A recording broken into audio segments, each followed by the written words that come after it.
إن الحمد لله والصلاة والسلام على رسول الله أما بعد فأعوذ بالله من الشيطان الرجيم بسم الله الرحمن الرحيم قد سمع الله قول التي تجادلك في زوجها وتشتكي إلى الله والله يسمع تحاوركما إن الله سميع بصير صدق الله العظيم وصدق رسوله النبي الكريم رب اشرح لي صدري ويسر لي أمري واحلل عقدة من لساني يفقهوا قولي اللهم ألهمني رشدي وأعص من شر نفسي اللهم ارحمنا بالقرآن العظيم واجعله لنا إماما ونورا وهدى ورحمة اللهم ذكرنا منه ما نسينا وعلمنا منه ما جهلنا وارزقنا تلاوته آناء الليل وآناء النهار واجعله لنا حجة یا رب العالمین۔ قابل صد احترام سامعین کرام، آج ہمارا 21واں لیکچر ہے۔ اللہ رب العزت کے فضل و کرم، اس کی تائید اور نصرت کے ساتھ ہم سورہ مجادلہ 28ویں پارے سے اس کا آغاز کر رہے ہیں۔ اس کے پہلے رکوع میں ایک مسئلہ جو عربوں میں دور جاہلیت میں چلا آ رہا تھا اس کا بیان ہے۔ اسے کہتے ہیں زہار۔ زہار یہ ہوتا تھا کہ کوئی آدمی اپنی بیوی کو کہہ دے کہ تو میرے لیے ماں کی طرح ہے، گویا کہ اس نے ایسی ہستی کے ساتھ تشبیہ دے دی کہ جو اس پر مستقل طور پر حرام ہے، محرمات ابدیہ میں سے ہے، ماں کے ساتھ کبھی نکاح نہیں ہو سکتا، تو گویا کہ اب اس کو طلاق ہو گئی، اور اس کو وہ طلاق سمجھتے تھے مستقل۔ جبکہ اسلام کے آنے کے بعد اس مسئلے کا کوئی حل ابھی پیش نہیں کیا گیا تھا اسلامی تعلیمات کی روشنی میں۔ تو یہ واقعہ کچھ اس طرح ہوا کہ حضرت خولہ بنت ثعلبہ ایک صحابیہ ہیں، ان کے شوہر تھے حضرت اوس بن صامت۔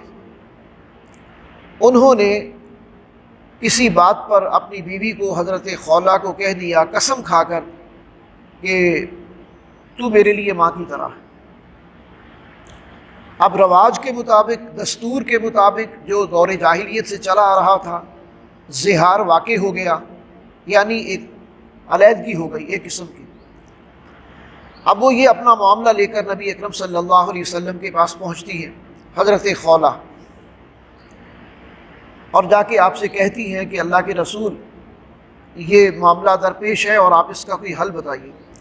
آپ نے فرمایا کہ اسلام میں ابھی اس کا کوئی حل نہیں ہے، اور میرے خیال میں طلاق ہو گئی، اور تم اپنے شوہر سے الگ رہو جب تک اللہ کی طرف سے کوئی واضح حکم نہ آ جائے۔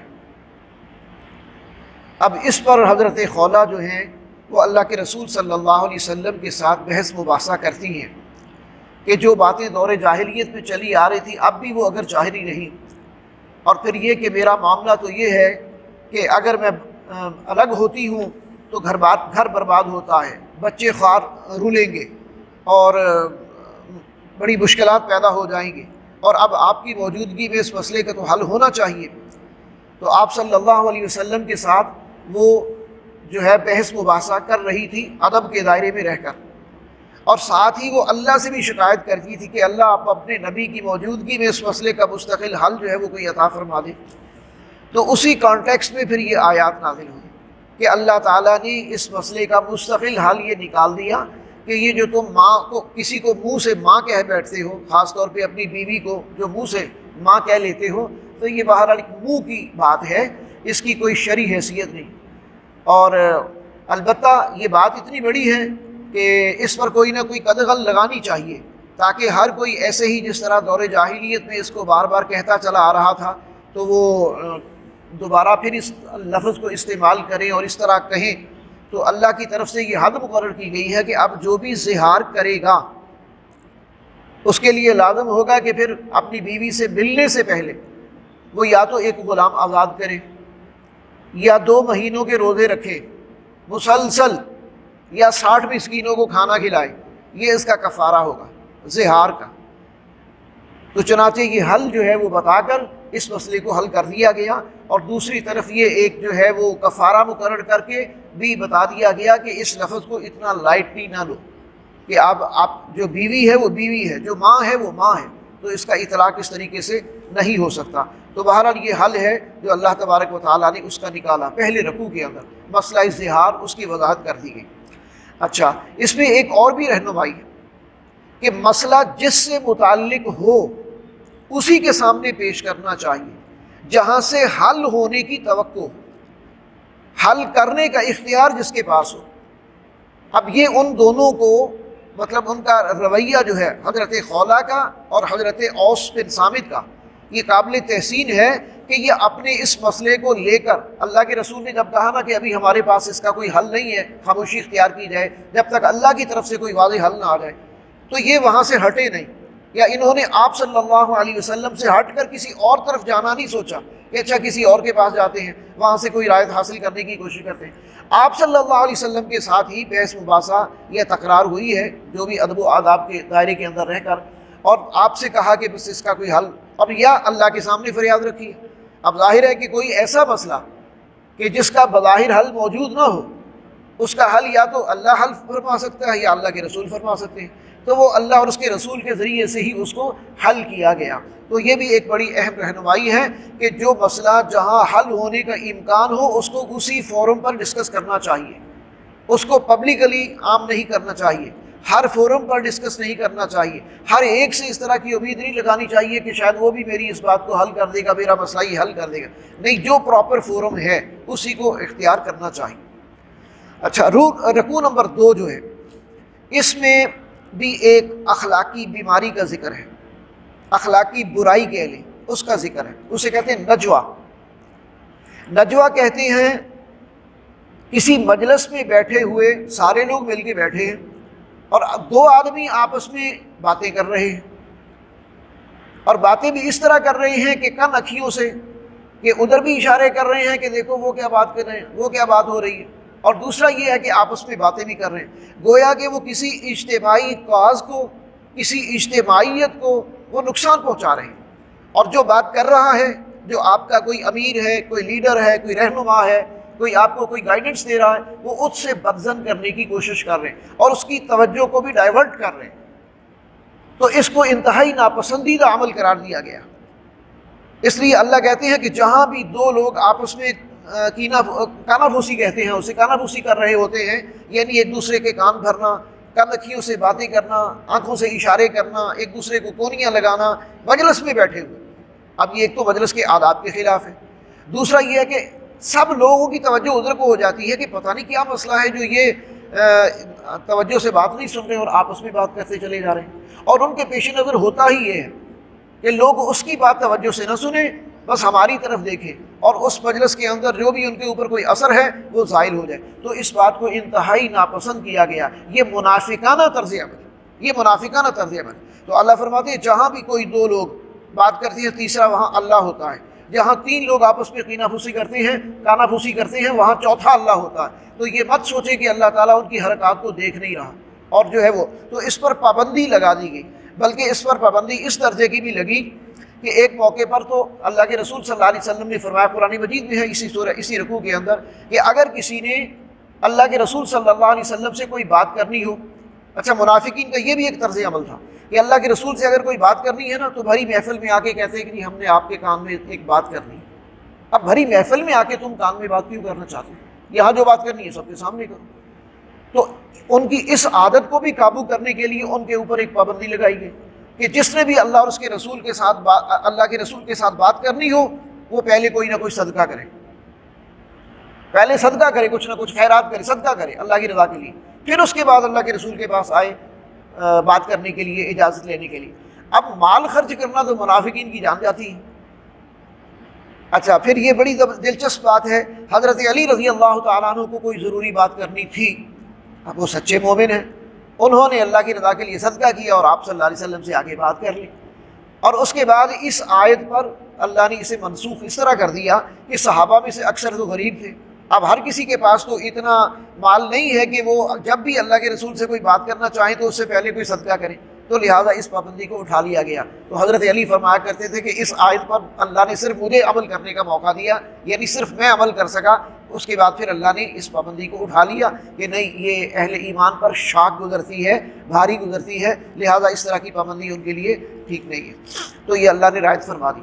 تو بہرحال یہ نجوہ جو ہے یہ ناپسندیدہ عمل ہے، یعنی مجلس کے اندر بیٹھ کر آپس میں کانا پھوسی کرنا، باتیں کرنا، اشارے کرنا آنکھوں سے یا ہاتھوں سے ایک دوسرے کو، اور اپنے لیڈر اور اپنے امیر یا جو بھی سربراہ ہیں اس کی بات کو بے اثر کرنے کی کوشش کرنا، یہ ایک چال تھی منافقین کی، اور اس کو ڈسکریج کیا گیا کہ نجوہ بھی انتہائی ناپسندیدہ عمل ہے۔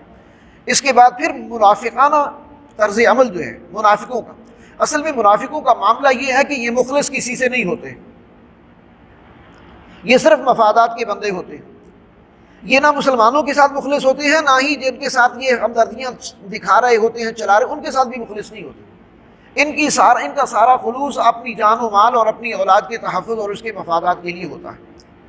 اور جب بھی کبھی کوئی آزمائش آتی ہے مال خرچ کرنے کی، جب بھی کوئی آزمائش آتی ہے اللہ کی راہ میں نکلنے کی، تو یہ جان پھڑاتے ہیں، پیچھے کو بھاگتے ہیں اور جو ہے وہ کرنی کتراتے ہیں۔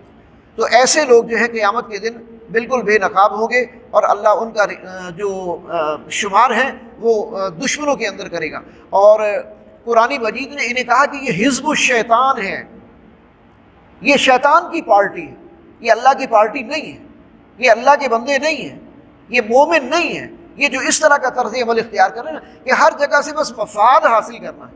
اولئک حزب الشیطان، یہ حزب الشیطان، الا ان حزب الشیطان هم الخاسرون۔ تو یاد رکھو کہ شیطان کے جو ساتھی ہیں، یہ شیطان کی جو پارٹی ہے وہی خسارے میں رہے گی، اور اللہ کی پارٹی آگے اس کے لیے ہے حزب اللہ، کتب اللہ لاغلبن انا ورسلی۔ اللہ نے یہ بات طے کر لی ہے کہ منافق جتنی بھی سازشیں کرتے رہیں، اللہ کی پارٹی غالب آ کر رہے گی۔ اللہ کی پارٹی مومن، مخلص مومن، نیک اور صالح لوگ جو ہیں وہ اللہ کی پارٹی ہے۔ اور پھر اللہ تعالیٰ نے آگے مثال کے طور پہ پیش کیا کہ لا تجد قوما یؤمنون باللہ والیوم الآخر یوادون من حاد اللہ ورسولہ ولو كانوا آباءهم او ابناءهم او اخوانهم او عشیرتهم اولئک كتب في قلوبهم الایمان وأیدهم بروح منه۔ اچھا، یہ اللہ نے مثال دی ہے کہ جو بندے اللہ کے نیک اور سچے مخلص بندے ہوتے ہیں نا، کوئی بھی بڑی سے بڑی آزمائش آ جائے، وہ اللہ اور اس کے رسول کی محبت اور ان کے ساتھ جو تعلق اور جو رشتہ قائم ہو چکا ہے اس پر وہ آنچ نہیں آنے دیتے۔ اور مثال کے طور پر یہ کردار پیش کیا ہے صحابہ کرام کا کہ غزوہ احد کے اندر، غزوہ بدر کے اندر کتنے مشرکین مکہ مسلمان رشتہ داروں کے آمنے سامنے تھے۔ غزوہ احد میں حضرت ابو عبیدہ بن جراح نے اپنے والد کو قتل کیا، وہ دشمنوں کی طرف سے تھے۔ غزوہ بدر میں حضرت عمر نے اپنے ماموں کو قتل کیا، وہ بدر میں دشمنوں کی طرف تھے۔ حضرت علی اور حضرت حمزہ نے اپنے کزنز عتبہ اور شیبہ کو قتل کیا، وہ دشمنوں میں سے تھے۔ حضرت عمیر نے اپنے بھائی کو قتل کیا، وہ دشمنوں میں سے تھے۔ ابھی سارے لوگ تو اب ظاہر ہے کہ مسلمان کتنے تھے، جو ایمان لے آئے وہ محمد الرسول اللہ صلی اللہ علیہ وسلم کے ساتھ ہیں، اور ان کے ابھی باقی بہت سارے رشتہ دار جو ہیں وہ ابھی دشمنوں کی صفوں میں ہیں۔ تو جب وہ دشمنوں کی طرف سے جنگ کی طرف آ رہے ہیں، جنگ لڑنے کے لیے، کن کے ساتھ؟ اللہ کے رسول کے ساتھ، ایمان والوں کے ساتھ۔ تو ایمان والوں نے کسی رشتے کا لحاظ نہیں کیا، سارے رشتہ داریاں قربان، سارے رشتے دارے ختم، ایک ہی رشتہ سب سے زیادہ مضبوط اور کام آنے والا، اور وہ اللہ کے ساتھ محبت کا، اللہ پر ایمان کا، اللہ کے رسول پر ایمان کا اور محبت کا تعلق رشتہ ہے۔ اور آگے اللہ تعالیٰ نے انہی لوگوں کو کہا کہ یہ حزب اللہ ہے، یہ ہے اللہ کی پارٹی، یہ ہے اللہ کی جماعت، جو اللہ کی رضا کی خاطر سب کچھ قربان، گھر بار چھوڑ کے آئے تھے، مال قربان کر دیے، رشتہ دار قربان کر دیے، جو رشتہ دار مقابلے میں آیا دشمنوں کی طرف سے اڑا کے رکھ دیے۔ اب ان کو اللہ دنیا میں سرٹیفکیٹ دیتا ہے، رضی اللہ عنہم ورضوا عنہ، اللہ ان سے راضی ہے، اللہ سے راضی، ایسے کام کیے انہوں نے، اللہ ان سے راضی، وہ اللہ سے راضی، اور ان کے لیے جنت کی بشارت ہے، لہم مغفرۃ واجر عظیم، ان کے لیے بڑا اجر ہے اللہ کے پاس۔ تو بہرحال یہ سورہ مجادلہ کے مضامین تھے۔ اب آگے ہے سورہ حشر۔ سورہ حشر کے اندر بھی پہلے رکوع کے اندر ابتدائی آیات جو ہیں وہ تو یسبح للہ ما فی السماوات و ما فی الارض، یسبح للہ ما فی السماوات و ما فی الارض، اس انداز میں ہے اللہ کی تسبیح اور اس کی حمد و ثنا پر۔ لیکن اس کے پہلے رکوع میں بھی ایک اہم واقعہ ہے جس کی طرف اشارہ ہے۔ ایک قبیلہ تھا بنو نذیر، یہ یہودیوں کا قبیلہ تھا، جیوس، اور یہ مدینے کی مشرقی جانب آباد تھا، مدینے سے باہر کی طرف مشرق کی طرف آباد تھا۔ بڑا طاقتور قبیلہ تھا اور بڑے وسائل والا، بڑے مالدار لوگ تھے۔ انہوں نے میثاق مدینہ کی خلاف ورزی کرنا شروع کی۔ نبی اکرم صلی اللہ علیہ وسلم جب مدینہ تشریف لائے تو آپ نے میثاق مدینہ کیا نا۔ میثاق مدینہ میں تمام قبائل جو ہیں وہ شامل تھے، جو بھی مدینہ کے اندر یا مدینہ کے گرد و نواح میں تھے، ان کے ساتھ ایک آپ صلی اللہ علیہ وسلم نے چارٹر آف مدینہ جسے کہا جاتا ہے، سارے قبائل کو انگیج کیا اور ایک معاہدہ کیا کہ باہر سے مدینہ پر کوئی بھی شخص حملہ آور ہوگا تو سب مل کر دفاع کریں گے۔ انہوں نے اس ایگریمنٹ پر سائن کیے تھے، لیکن پھر کیا ہوا، یہ یہودی جو ہیں یہ سازشی ذہن رکھتے ہیں، اپنی سازشوں سے باز نہ آئے۔ ان کا سردار تھا کعب بن اشرف، جو بعد میں گستاخی رسول کی سزا کے طور پر اس کو قتل بھی کیا گیا۔ اس نے نبی اکرم صلی اللہ علیہ وسلم کی شان میں گستاخیاں کی تھی، تو پھر اللہ کے رسول صلی اللہ علیہ وسلم نے اپنے ایک صحابی حضرت مسلمہ کو اجازت دی کہ جاؤ جا کے اس کو قتل کرو، اور اس نے کہا کہ اللہ کے رسول اگر اسے مجھے اپنے جال میں پھنسانے کے لیے کوئی وقتی جھوٹ بولنا پڑے، کوئی چال چلنی پڑے تو مجھے اجازت ہے۔ آپ نے فرمایا ہاں جو بھی کرو تیرے لیے جائز ہے، لیکن اس کو قتل کرو، وہ اللہ کے رسول کو تکلیف دیتا ہے۔ تو حضرت مسلمہ نے جا کے اس کو کسی بہانے سے جھوٹ بول کے اس کو بلایا، اپنے قلعے سے باہر نکالا، اور جب آیا تو کہنے لگے یار لگتا ہے تو نے خوشبو بڑی اچھی لگائی ہوئی ہے، ذرا سر نیچا کر کے مجھے خوشبو تو سونگھنے کا موقع دو۔ اس نے سر نیچے کیا اور سر دبوچ لیا، اور یہ دو لوگ تھے، پھر اس کے اوپر حملہ کر کے اس کو قتل کر دیا۔ تو اس طرح اس کو قتل بھی کر دیا تھا بدبخت کو۔ تو یہ قبیلہ جو ہے یہ اب مدینے کے جو مکے کے جو سردار تھے، سرداران قریش، یہ ان کے ساتھ پھر اندرون خانہ اس نے اپنا منافقانہ نیٹ ورک جو ہے وہ بنا لیا، اور ان کو خبریں دیتا رہتا اور ان کے جو ہے وہ بارے میں مخبریاں کرتا رہتا۔ بلکہ ایک موقع پر تو انہوں نے قبیلہ بنو نذیر کے یہودیوں نے نبی اکرم صلی اللہ علیہ وسلم کو شہید کرنے کی بھی کوشش کی۔ وہ اس طرح کہ آپ ایک جگہ پر ایک دیوار کے سائے میں بیٹھے تھے، انہوں نے کوشش کی کہ اوپر سے وہ چکیاں جو ہوتی تھی نا آٹا پیسنے والی، پہلے پتھر کی چکیاں بڑی بڑی ہاتھ سے چلانے، اس کا پارٹ اوپر سے گرانے کا ارادہ کیا تاکہ آپ کو نیچے اوپر سے گرائیں گے، وہ آپ کے اوپر گرے گا اور جو ہے وہ آپ معاذ اللہ شہید ہو جائیں گے۔ اللہ تعالیٰ نے بدریہ وہی آپ کو آگاہ کر دیا، اور ان کی وہ چال ناکام ہو گئی، اور اللہ تعالیٰ نے آپ کی حفاظت فرمائی۔ تو جب ان کی یہ سازشیں بار بار کھلی تو اس کے بعد پھر اللہ کے رسول صلی اللہ علیہ وسلم نے صحابہ سے مشورہ کیا کہ کیوں نہ ہو کہ ان کو سبق سکھایا جائے۔ لہذا پھر تیاری کی اور ایک دم بنو نذیر کے اوپر حملہ کیا اور جا کے ان کا گھیرا کر لیا۔ اور جب ان کا گھیراؤ کیا تو اس وقت جو ہے وہ پھر ان کو کچھ سمجھ نہیں آ رہی تھی کہ ہم اپنا دفاع کیسے کریں۔ یہ اتنے بکھلائے، انہوں نے ہتھیار پھینک دیے اور اپنے آپ کو مسلمانوں کے حوالے کر دیے۔ لہذا ان کو پھر مدینہ بدر کر دیا گیا، اور ان کا جو مال و اسباب تھا وہ مسلمانوں کے ہاتھ لگا۔ جنگ کے بغیر بہت سارا مال و اسباب مسلمانوں کے ہاتھ لگا۔ اب یہ جو مال ہاتھ لگا یہ مال غنیمت نہیں، مسلمان یہ سمجھتے تھے کہ یہ مال غنیمت ہے، اس کو آپس میں جس طرح مجاہدوں میں تقسیم کیا جاتا ہے مال غنیمت، اسی طرح تقسیم کیا جائے گا۔ لیکن اللہ تعالیٰ نے یہاں آیت نازل کی کہ یہ مال غنیمت نہیں، یہ بغیر جنگ کے ہوا ہے، یہ مال فے ہے، اور مال فے پر صرف اللہ اور اس کے رسول کا حق ہے، اور اللہ اور اس کے رسول ظاہرہ رسول اللہ صلی اللہ علیہ وسلم کو اختیار دیا گیا کہ آپ اس کو خرچ کریں، اور آپ کن پر خرچ کریں گے؟ جس کو بھی مستحق سمجھے، ضرورت مند سمجھے، غریب سمجھے، اس پر خرچ کریں۔ تو گویا کہ غریبوں پر خرچ کرنے کا ایک انتظام کر دیا، ورنہ تو صرف جو ہے مجاہدین میں تقسیم ہوتا تو عام غریب لوگ رہ جاتے۔ تو پھر اصول بھی بتا دیا کہ یہ خرچ کرنے کا حکم کیوں دیا ہے، کَیْ لَا یَکُونَ دُولَةٌ بَیْنَ الْأَغْنِیَاءِ مِنْکُمْ، تاکہ دولت تمہارے امیروں کے درمیان ہی گردش نہ کرتی رہ جائے، تاکہ اب جہاد جنہوں نے کیا ساری مال دولت ان کے اندر تقسیم کر دیا جاتا تو وہ تو چند صحابی جو جہاد کے لیے گئے تھے وہ مالدار ہو جاتے، باقی سارے غریب رہ جاتے۔ تو دولت جو ہے وہ سرکولیٹ کرے امیروں سے غریبوں کی طرف۔ مجاہدین کو تو جگہ جگہ موقع ملتا ہے، لیکن بہت سارے غریب ایسے ہوتے ہیں جو جہاد میں نہیں جا سکتے، ان میں عورتیں بھی ہو سکتی ہیں، ان میں بچے بھی ہو سکتے ہیں، جو مستحق ہو سکتے ہیں مال کے اور صدقہ خیرات کے، تو اب ان کے لیے اللہ نے یہ ایک انتظام کر دیا، اسے کہتے ہیں مال فے۔ تو گویا کہ قبیلہ بنو نذیر کے ساتھ جو غزوہ ہوا، غزوہ اس جنگ کو کہتے ہیں جو اللہ کے رسول نے خود لڑی۔ اب وہ باقاعدہ لڑی گئی یا بغیر لڑے فتح حاصل ہو گئی، یہ الگ ایشو ہے، یہ زیر بحث نہیں۔ جو بھی جنگ اللہ کے رسول نے خود لڑی اسے غزوہ کہا جاتا ہے۔ تو اس کے نتیجے میں یہ مال حاصل ہوا اور اس کو مال فہ قرار دے کر صحابہ کرام میں تقسیم کر دیا گیا، اور پھر انصار مدینہ نے بھی کھلے دل سے اللہ کے رسول کے اس فیصلے کو قبول کر لیا، ورنہ یہ ہے کہ انصار بھی ساتھ شامل تھے۔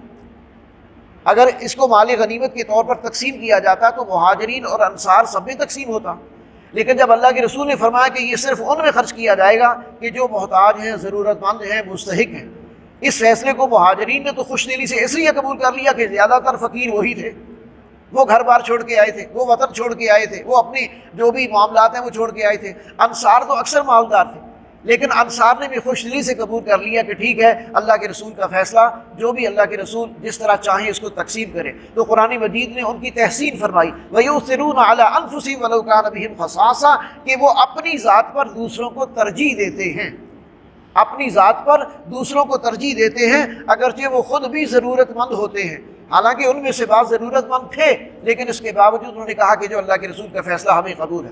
اچھا، اسی رکوع کے آخر میں پھر ایک دعا ہے، اور یہ دعا تمام اہل ایمان کے لیے، اور اس کو اپلائی کیا جاتا ہے اور ہر ایک کو یاد کر لینی چاہیے۔ یہ عام طور پر ہم جو دوسروں کے لیے دعائے مغفرت کرتے ہیں نا، اس میں یہ دعا پڑھی جاتی ہے، ربنا اغفر لنا ولإخواننا الذین سبقونا بالایمان ولا تجعل فی قلوبنا غلا للذین آمنوا ربنا انک رؤوف رحیم، یعنی ربنا، اے ہمارے رب، اغفر لنا، ہمیں بخش دے، ولإخواننا، اور ہمارے ان بھائیوں کو بخش دے، الذین سبقونا بالایمان، جو ایمان میں ہم سے آگے تھے، ایمان میں ہم سے آگے تھے اور پھر اس کے بعد وہ دنیا سے چلے گئے، تو ان کو بھی بخش دے، سبقونا بالایمان ولا تجعل فی قلوبنا غلا، اور ہمارے دلوں میں ان کی طرف سے کسی قسم کا کوئی بیر، کوئی میل، کوئی قد، کوئی بغض باقی نہ رہنے دے، ولا تجعل فی قلوبنا غلا للذین آمنوا ربنا انک رؤوف رحیم، اللہ تو بخشنے والا مہربان ہے، لہذا تو ان سب کو بخش دے۔ تو یہ وہ دعا ہے جو عام طور پر دعائے مغفرت جب ہم کرتے ہیں اپنے مسلمان بھائیوں کے لیے،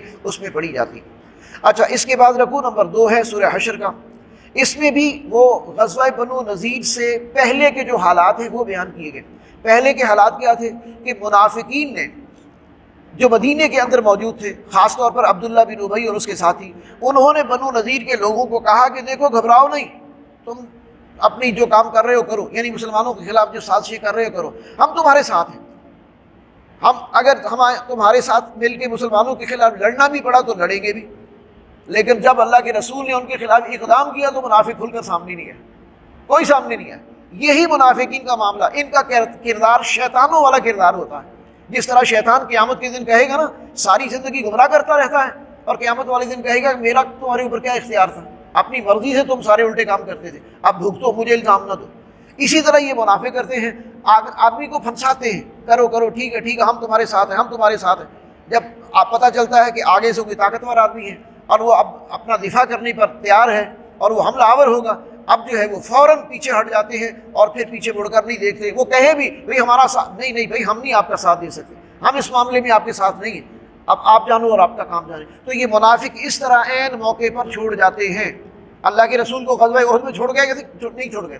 غزوہ احد کے موقع پر مدینے سے 1000 نکلے تھے مسلمان، اور ان میں کم و بیش 300 کے قریب جو ہے وہ منافق تھے، اور جیسے ہی حضور مدینے سے باہر نکلے، منافقین نے ساتھ چھوڑ دیا کہ باہر تو 3000 ہیں، ہم 1000 ہیں، اور یہ تو اپنے آپ کو موت کے منہ میں دینے والی بات ہے، لہذا ہم ساتھ نہیں جاتے۔ اگر مدینے کے اندر رہ کر جنگ لڑو گے ہم ساتھ دیں گے، باہر نکل کر جنگ لڑو گے ہم ساتھ نہیں دیں گے۔ تو گویا کہ اندر رہ کر لڑنے کا مطلب یہ ہے کہ وہ ان کا نفاق کھلے گا نہیں، پتہ نہیں چلے گا کس نے حصہ لیا کس نے نہیں لیا، اپنے گھر میں بیٹھا رہا، دفاع کیا نہیں کیا۔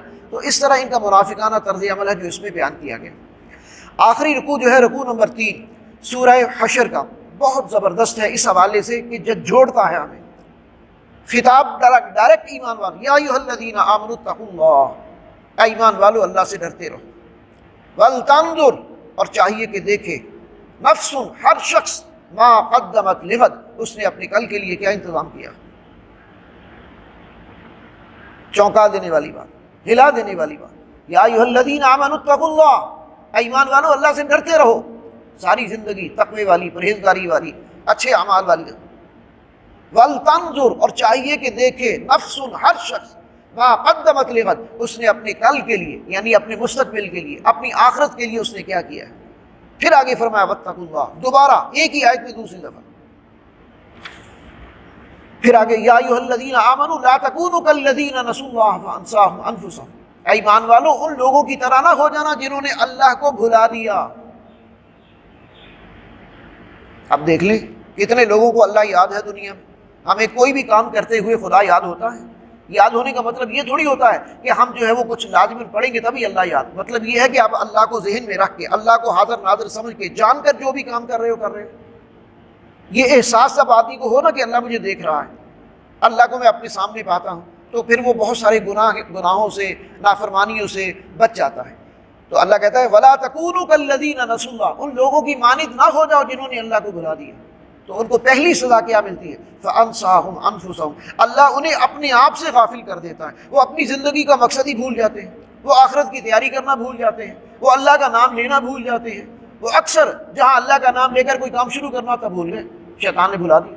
وَلَا تَكُونُوا كَالَّذِينَ نَسُوا اللَّهَ فَأَنسَاهُمْ أَنفُسَهُمْ أُولَٰئِكَ هُمُ الْفَاسِقُونَ، یہی وہ لوگ ہیں جو نافرمان ہیں۔ لا يستوی اصحاب النار و اصحاب الجنہ، اب یہ بتایا جا رہا، دیکھو اصحاب النار اور اصحاب الجنہ، جنت والے اور دوزخ والے برابر نہیں ہو سکتے، برابر ہے نہیں۔ لا يستوی اصحاب النار و اصحاب الجنہ، جنت والے اور دوزخ والے برابر نہیں۔ اصحاب الجنت هم الفائزون، جو جنت والے ہیں اصل کامیابی ان کی ہوگی، اصل کامیابی ان کی ہوگی۔ اور تمہیں اگر آج بھی ہدایت حاصل کرنی ہے، اگر آج بھی کوئی رہنمائی حاصل کرنی ہے، تو قرآن کی آگے شان بیان کی جا رہی ہے۔ لو انزلنا هذا القرآن، اگر ہم نازل کرتے اس قرآن کو علی جبل، کسی پہاڑ پر، لو انزلنا هذا القرآن علی جبل لرأیتہ، تو تم دیکھتے خاشعا متصدعا من خشیۃ اللہ، کہ وہ دب جاتا اور پھٹ جاتا۔ یعنی قرآن کو اگر کسی پہاڑ پر نازل کرتے تو پہاڑ بھی اس کے روب سے، اس کی شان سے دب جاتا اور پھٹ جاتا۔ خاشعا متصدعا من خشیۃ اللہ، اللہ کے ڈر سے، اللہ کے خوف سے۔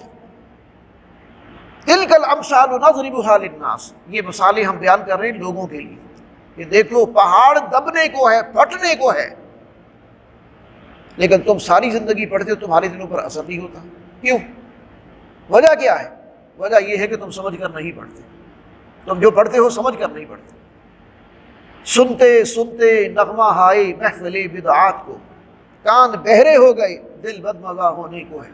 آؤ سنوائیں تمہیں نغمہ مشروع بھی، پارا جس کے لحن سے طور ہدا ہونے کو ہے۔ حیف گر تاثیر اس کی تیرے دل پر کچھ نہ ہو، کوہ جس سے خاشعا متصدعا ہونے کو ہے۔ پہاڑ تو اس قرآن کی وجہ سے پھٹنے کو ہے، اور تمہارا دل موم نہیں ہوتا کہ ہم قرآن کو پڑھیں اور اس سے تمہارے دل نرم پڑیں۔ عذاب کی آیات، آخرت کی آیات یہ پڑھیں، پہلے قوموں کے واقعات یہ پڑھیں تاکہ تمہارے دل نرم ہوں، لیکن ہم یہ کرنے کے لیے تیار نہیں ہوتے۔ ہم پڑھیں گے بھی تو ثواب کے لیے بس 1-2 رکوع پڑھ لیے، 4 رکوع پڑھ لیے، ساری زندگی باقی ساری ایجوکیشن حاصل کریں گے، سارے علوم پڑھیں گے، نہیں پڑھیں گے تو قرآن کو نہیں پڑھیں گے، سمجھ کر نہیں پڑھیں گے۔ زیادہ سے زیادہ بس ناظرہ پڑھ لیا، کبھی روزانہ بھی پڑھا تو ناظرہ 1 رکوع 2 رکوع ثواب حاصل کرنے کے لیے، برکت کے لیے، ہدایت حاصل کرنے کے لیے نہیں۔ ہدایت تو ملے گی سمجھ کر پڑھو گے کہ پتہ چلے گا قرآن کا میسج کیا ہے، اللہ کی طرف سے گائیڈنس کیا ہے، زندگی کیسے گزارنی۔ تو اللہ کہتا ہے کہ اگر یہ پہاڑوں پر بھی نازل کیا جاتا تو وہ بھی دب جاتے اور پھٹ جاتے، لیکن انسانوں کا معاملہ ہے کہ ساری زندگی پڑھتے ہیں لیکن ان کی زندگی میں تبدیلی نہیں آتی۔ اس کی اصل وجہ کیا ہے کہ وہ قرآن کو سمجھ کر نہیں پڑھتے۔ اس سے آگے ہے سورہ ممتحنہ۔ سورہ ممتحنہ کے اندر بھی ایک واقعہ ہے، اب بہت سارے واقعات آتے ہیں شان نزول کے اندر۔ ایک واقعہ یہ ہے، سن 8 ہجری میں نبی اکرم صلی اللہ علیہ وسلم نے مکہ پر چڑھائی کرنے کا ارادہ کیا کہ اب مکہ کو فتح کرنا ہے اور کافروں سے آزاد کروانا ہے، مشرکوں سے آزاد کروانا ہے۔ آپ نے یہ پلاننگ بڑی خفیہ طریقے سے کی، اور جو بڑے اعتماد کے لوگ سے ان کے ساتھ یہ مشورہ کر کے پوری تیاری کرنا شروع کی۔ اچھا ہوا کیا، بسا اوقات انسان ہے خطا ہو جاتی ہے۔ ایک صحابی تھے، انصاری صحابی، بدری صحابی، جنہوں نے پہلے بدر میں حصہ لیا، بڑے مخلص نیک، حضرت حاطب بن ابی بلتہ۔ حضرت حاطب بن ابی بلتہ یہ خود تو مدینے میں تھے نبی اکرم صلی اللہ علیہ وسلم کے ساتھ، لیکن ان کی فیملی ابھی جو ہے وہ مکے میں تھی، بچے بیوی وہ سارے مکے میں تھے۔ اب ان کو جب یہ معلوم ہوا، پتہ چلا کہ اللہ کے رسول صلی اللہ علیہ وسلم مکہ فتح کرنے کی تیاریاں کر رہے ہیں، اور حملہ اتنی تیزی سے کرنا ہے کہ کفار کو سنبھلنے کا موقع نہ ملے، تیاری کا موقع نہ ملے، اتنی رازداری کے ساتھ جانا۔ یہ اللہ کے رسول کی خاص منصوبہ بندی ہوتی تھی۔ آپ جب بھی کوئی جنگ کا پلان کرتے تھے نا، بڑی رازداری کے ساتھ۔ ظاہر ہے جنگوں کے راز اگر آؤٹ ہو جائیں تو پھر جنگ تو نہیں ہوتی نا، پھر تو وہ ناکامی حصے میں آتی۔ تو آپ اپنے جو قریبی صحابہ ہوتے تھے ان سے مشورہ کرتے تھے۔ تو ان بدری صحابی، اب ان تک بھی بات پہنچی، انہوں نے کیا کیا کہ ایک خط لکھ کے سرداران قریش کو مکہ کے اندر ان کو مطلع کرنے کی کوشش کی، اور اس کے نتیجے میں ایک فیور چاہی کہ میرے بچوں کے ساتھ اچھا سلوک کرنا جنگ کے دوران یا بعد میں، ان کو کوئی نقصان نہ پہنچے۔ انسانی کمزوریاں ہیں، انسان بچوں کے لیے بلیک میل ہو جاتا ہے، انسان بچوں کے لیے کمزوری دکھا دیتا ہے، انسان بچوں کی خاطر جو ہے وہ بعض اوقات کمپرومائز کر جاتا ہے۔ تو یہ اس طرح کا معاملہ ہوا ان سے۔ انہوں نے خط لکھ کے ایک عورت کو دیا، وہ لے کر، قریب تھا کہ وہ کافی دور نکل گئی تھی مدینے سے، نبی اکرم صلی اللہ علیہ وسلم کو بدریہ وحی اللہ نے بتا دیا کہ آپ نے جو جنگ کا منصوبہ بنایا ہے خفیہ طور پر رازداری کے ساتھ، اب وہ راز نہیں رہا، وہ راز ایک صحابی نے آؤٹ کر دیا ہے، اور وہ خط لے کر ایک عورت جا رہی ہے مکے، اور وہاں جا کے وہ سرداروں کو دے دے گی۔ نبی صلی اللہ علیہ وسلم نے فوراً حضرت علی رضی اللہ تعالیٰ عنہ کو اور ایک اور صحابی کو ساتھ بھیجا، اور کہ جاؤ فلاں جگہ پر وہ عورت ہوگی، بدریہ وہی جو بتایا گیا کہ وہ فلاں ایریا میں پہنچ چکی ہے، فلاں جگہ پر ہوگی، اور اس نے اپنے کوئی جو بھی اسپیشل پارٹس ہوتے ہیں، خفیہ حصے ہوتے ہیں جسم کے، ان میں کوئی وہ خط چھپایا ہوا ہے، تو تم جاؤ اور اس کو گھیر کے اس سے خط وصول کر کے لاؤ۔ حضرت علی اور دوسرے صحابی دونوں گئے اور جا کے گھیر لیا اس عورت کو، کہا کہ تمہارے پاس کوئی رازداری کا خط ہے، جاسوسی کا خط ہے؟ وہ انکار کرتی رہی۔ حضرت علی نے کہا اللہ کے رسول جھوٹے نہیں ہو سکتے، انہوں نے ہمیں فرمایا ہے تمہارے پاس خط ہے، اگر نہیں دو گے تو ہم تمہارے کپڑے بھی اتارنے پڑے تو اتاریں گے، چھوڑیں گے نہیں تجھے، اس لیے کہ اللہ کے رسول کا حکم ہے کہ خط لے کے آئیں۔ پھر اس نے اقرار کر لیا، اس نے بہرحال وہ بالوں کا جو ہے نا جوڑا بنا کے اس کے اندر چھپایا ہوا تھا کہیں یا کسی جسم کے حصے میں، تو وہ برآمد کر لیا۔ اب جب وہ واپس لے کر آئے تو وہ تھا کس کی طرف سے؟ وہ حاطب بن ابی بلتع، اس کی طرف سے تھا۔ تو اب نبی اکرم صلی اللہ علیہ وسلم نے ان سے پوچھا بلا کے کہ تم نے یہ کیا حرکت کی؟ تو انہوں نے کہا کہ اللہ کے رسول، نہ تو میں منافق ہوں اور نہ میں دشمنوں کے ساتھ ملا ہوا ہوں، بس میں نے یہ چاہا کہ میں ان کے ساتھ کوئی بھلائی کروں اور وہ میرے بچوں کے ساتھ بھلائی کریں، بس یہ فیور لینے کے لیے میں نے یہ کی، باقی اختیار آپ کے پاس ہے، آپ جو چاہیں میرے بارے میں فیصلہ فرمائیں، میں کوئی منافق نہیں ہوں اور میں اللہ اور اس کے رسول پر ایمان رکھتا ہوں اور مخلص ہوں۔ آپ نے اسے معاف کر دیا۔ اچھا، بعض صحابہ نے کہا کہ اللہ کے رسول اسے ہمیں اجازت ہے ہم اس کا سر قلم کر دیں، آپ نے فرمایا نہیں، یہ بدری صحابی ہے اور اللہ نے بدر والوں کے اگلے پچھلے سب کے گناہ معاف کر دیے، اللہ نے بدر والوں کے، بدری صحابہ کے اگلے پچھلے سارے گناہ معاف کر دیے، لہذا اس لیے اللہ کے رسول صلی اللہ علیہ وسلم نے انہیں معاف کر دی۔ اور پھر آگے مثال دی ہے حضرت ابراہیم علیہ السلام کہ دیکھو کسی موقع پر حق کی خاطر اگر اپنے بیوی بچوں کو گھر بار کو چھوڑنا پڑے تو تمہارے لیے ابراہیم کا اسوہ ہے۔ ابراہیم نے اپنے بیوی بچوں کو چھوڑا کہ نہیں چھوڑا، اپنے گھر بار کو چھوڑا کہ نہیں چھوڑا، اپنے والدین کو چھوڑا کہ نہیں چھوڑا، اور اگر بچے کو قربان کرنے کا حکم آیا تو قربان کیا کہ نہیں کیا، کتنی قربانیاں دی انہوں نے اللہ کی رضا کی خاطر اور اللہ کے دین کی خاطر۔ تو اس مثال کو سامنے رکھیں۔ اچھا، اس کے بعد رکوع نمبر 2 ہے، اس میں جو ہے وہ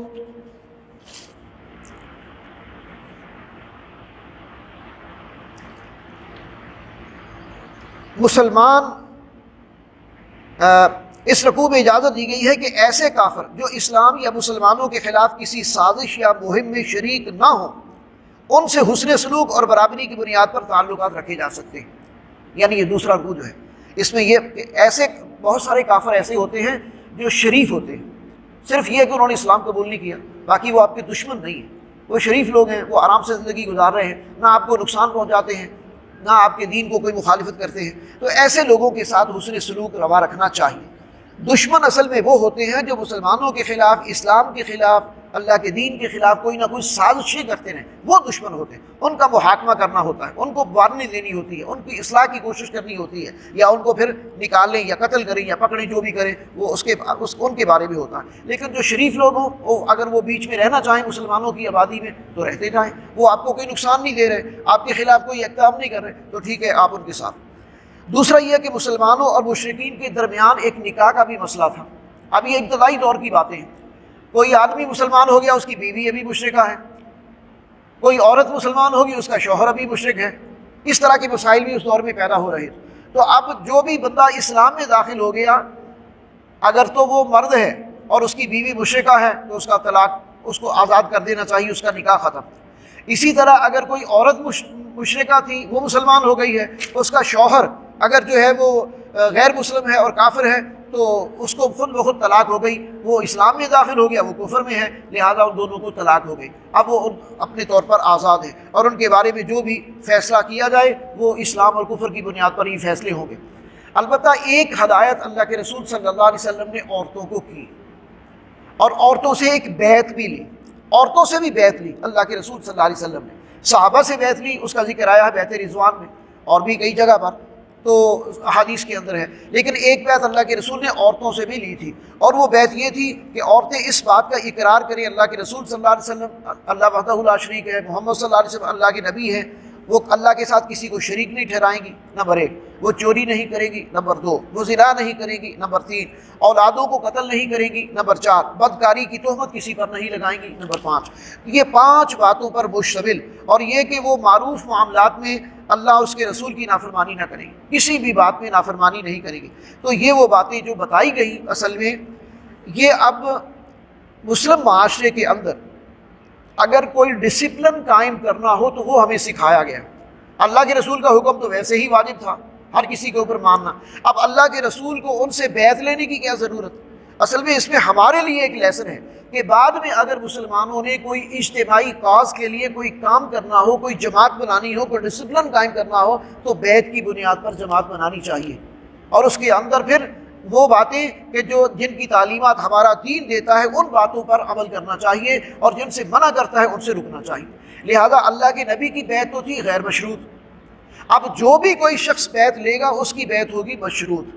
مشروط اس سینس میں کہ اللہ اور اس کے رسول کی معصیت میں اس کی کوئی بات نہیں مانی جائے گی، اس کی بات اللہ اور اس کے رسول کی اطاعت اور فرما برداری کے دائرے کے اندر اس کی اطاعت کی جائے گی۔ تو یہ ہے آج کے دور میں ہمارے لیے ایک رہنمائی۔ اس سے آگے ہے سورہ صف۔ سورہ صف جو ہے یہ بھی 2 رکوعوں پر مشتمل ہے، اور اس کی پہلی ہی آیات جو ہیں اس میں یوں کیجئے کہ منافقین کا پول کھول دیا گیا اور ایمان والوں کو تنبیہ کر دی گئی۔ کیسے؟ یا ایھا الذین آمنوا، اے ایمان والو، لم تقولون ما لا تفعلون، تم وہ بات کہتے کیوں ہو جو کرتے نہیں۔ یہ طرز عمل کس کا ہوتا ہے؟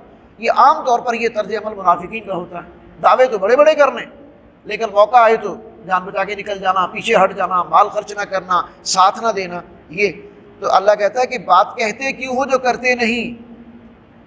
کبر مقتا عند اللہ، اللہ کے ہاں وہ بات بڑی غضب کو بھڑکانے والی ہے کہ جو تم کہو تو صحیح کرو نا، کہو تو صحیح کرو نا، اللہ کے غضب کو یہ بھڑکانے والی بات ہوتی ہے۔ تو اس طرح کا طرز عمل کسی بھی مخلص مومن کے اندر تو نہیں ہوتا، منافق عام طور پہ اس طرح کا معاملہ کرتے ہیں۔ تو اگر کبھی کسی مسلمان کو کوئی محسوس کرے کہ میں ابھی دین کا کوئی تقاضا ہے اور میں مسلمان ہوں اور میں اس پر کمپرومائز کر رہا ہوں، تو اسے فوراً اپنی اصلاح کرنی چاہیے، اللہ اور اس کے رسول کا حکم، دین کا تقاضا اس کو ترجیح دے، ورنہ پھر وہ سوچے کہ وہ اس کی مسلمانی کیسی ہے۔ جہاں کوئی قربانی دینے کا موقع آیا، جہاں کوئی مال خرچ کرنے کا موقع آیا، جہاں کسی حق کی بات پر ساتھ دینے کا موقع آیا، وہاں وہ پیچھے ہٹ گیا۔ تو یہ تو منافقانہ طرز عمل۔ تو یا ایھا الذین آمنوا، اے ایمان والو، لم تقولون ما لا تفعلون، تم وہ بات کہتے کیوں ہو جو کرتے نہیں۔ کبر مقتا عند اللہ ان تقولوا ما لا تفعلون، اللہ کے غضب کو یہ بات بہت بھڑکاتی ہے کہ تم کہو تو صحیح اور کرو نا۔ اچھا، اسی جگہ پھر آگے اسی رکوع کے اندر ایک آیت ہے جسے حضرت شاہ ولی اللہ دہلوی رحمۃ اللہ علیہ نے کہا کہ یہ پورے قرآن مجید کا مرکزی مضمون ہے، مرکزی مضمون۔ جس طرح ہوتا ہے نا کہ پوری بک جو ہے آپ نے کوئی پورا ریسرچ ورک کیا ہے، اس کا مین تھیم کیا ہے، قرآن مجید کی مین جو دعوت ہے وہ کیا ہے؟ وہ ایک آیت ہے، هو الذی ارسل رسولہ بالہدی ودین الحق لیظہرہ علی الدین کلہ ولو کرہ المشرکون۔ اب یہ آیت قرآن مجید میں 3 دفعہ آئی، سورہ توبہ میں آئی ہے، سورہ اس میں صف میں آئی ہے، اور سورہ اس میں فتح میں آئی ہے۔ وہاں تھوڑا سا فرق ہے 2-4 لفظوں کا، لیکن باقی مین مضمون ایک ہی ہے۔ 3 دفعہ قرآن میں، تو ایک دفعہ کوئی بات آ جائے تو وہ کافی ہوتی ہے۔ اب اس کا معنی سمجھیں، اللہ فرماتے ہیں هو الذی، اللہ وہ ذات ہے، ارسل رسولہ، جس نے بھیجا اپنے رسول یعنی محمد صلی اللہ علیہ وسلم کو، بالہدیٰ، الہدیٰ یعنی قرآن مجید کے ساتھ، ودین الحق یعنی دین اسلام کے ساتھ، لیظہرہ علی الدین کلہ تاکہ اسے تمام ادیان باطلہ پر غالب کر دے، ولو کرہ المشرکون اگرچہ کافروں کو مشرکوں کو یہ بات ناپسند ہو۔ مشرک کب چاہیں گے کہ اللہ کا دین نافذ ہو جائے، اللہ کا دین غالب ہو جائے، ہماری معیشت میں، ہماری معاشرت میں، ہماری سیاست میں، ہماری عدالت میں، ہر جگہ اللہ کے احکامات پر عمل ہوتا ہوا نظر آئے۔ مشرک کب یہ چاہیں؟ مشرکوں کو ہماری نمازوں سے کوئی تکلیف نہیں ہے، کافروں کو ہماری نمازوں سے کوئی تکلیف نہیں ہے۔ غیر مسلم ممالک کے اندر مسجدیں بنی ہوئی ہیں اور لوگ وہاں آرام سے نمازیں پڑھتے ہیں اور روزے رکھتے ہیں، وائٹ ہاؤس میں بھی روزے افطار کروائے جاتے ہیں۔ آئی بات سمجھ؟ مسلمانوں، غیر مسلموں کو، مشرکوں کو، دشمنوں کو تکلیف ہے کہ مسلمان اگر کہیں کہ سوشل سسٹم اسلام کا آنا چاہیے، پولیٹیکل سسٹم اسلام کا آنا چاہیے، جوڈیشل سسٹم اسلام کا آنا چاہیے، اکنامک سسٹم اسلام کا آنا چاہیے، تو یہ تھریٹ ہے ان کو کہ نہیں نماز روزہ یہ کرتے رہیں، روزے بشک یہ 30 کی بجائے سارا سال رکھیں، ہمیں کیا فرق پڑتا ہے، نمازیں یہ 5 کی بجائے 50 پڑھیں، ہمیں کیا فرق پڑتا ہے۔ ہاں جب یہ کہیں گے کہ سوشل سسٹم مسلمانوں کا ہونا چاہیے، مسلمانوں کا سوشل سسٹم، اس میں پہلی بڑی قدغن جو ہے پابندی وہ تو پردے کی ہے۔ مرد اور عورت ان دونوں کا دائرہ کار الگ الگ ہے، ان دونوں کے لیے پردے کے احکامات، مردوں کے لیے بھی پردے کے احکامات، عورتوں کے لیے بھی پردے کے احکامات، دونوں کا دائرہ کار الگ الگ ہے۔ اپرچونٹی ساری ہونی چاہیے، تعلیم کی، جاب کی، جو کرنا چاہتا، آگے بڑھنا چاہتا، لیکن سیپریٹ ہو، مخلوط نہیں ہو، کو ایجوکیشن نہ ہو، کو سروسز نہ ہو، کو جابس نہ ہو۔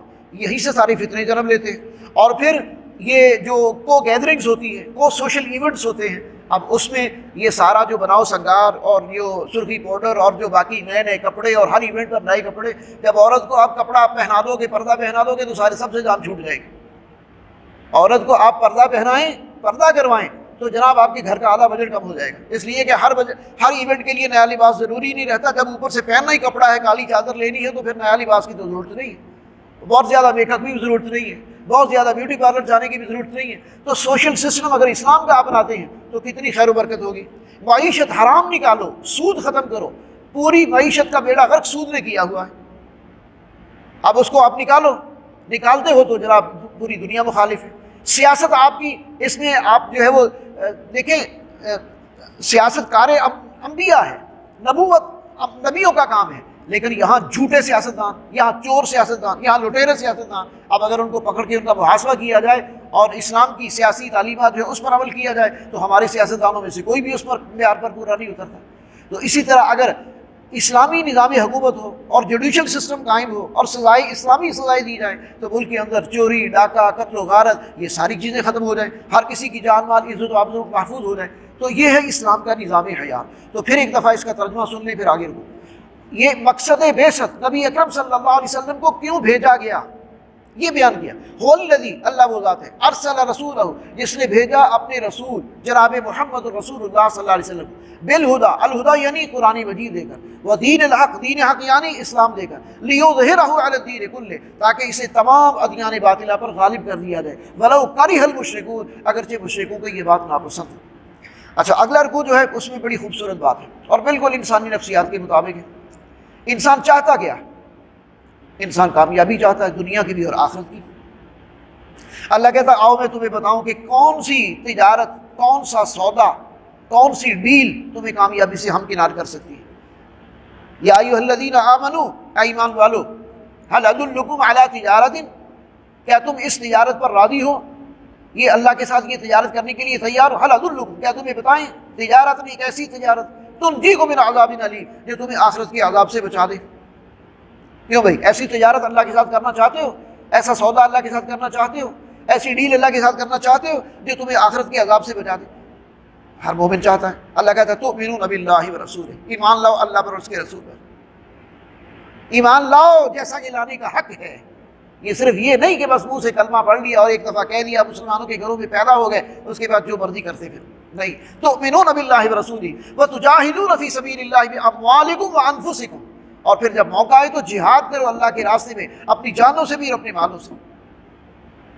ذالک وتجاہدون فی سبیل اللہ باموالکم وانفسکم، یہ تمہارے حق میں پھر یغفر لکم ذنوبکم ویدخلکم جنات تجری من تحتہا الانہار، پھر نتیجہ یہ نکلے گا کہ اللہ تمہارے گناہ بخش دے گا، تمہیں جنت میں داخل کرے گا، اور جنت وہ ومساکن طیبۃ ورضوان من اللہ، جس میں تمہیں اعلیٰ مسکن اور اعلیٰ گھر جو ہے وہ حاصل ہوں گے، اللہ کی رضا حاصل ہوگی۔ ذالک الفوز العظیم، یہ ہے کامیابی۔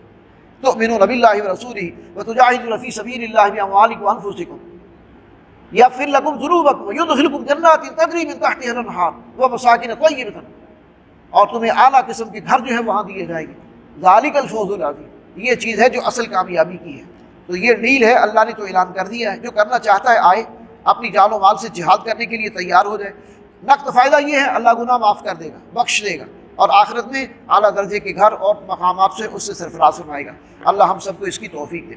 آگے سورہ جمعہ، سورہ جمعہ کے اندر پہلے رکوع میں تو نبی اکرم صلی اللہ علیہ وسلم کا طریقہ تعلیم و تربیت بیان کیا گیا ہے کہ اللہ کے رسول نے اپنے ساتھیوں کی تربیت کس طرح کی، ان کو ٹرین۔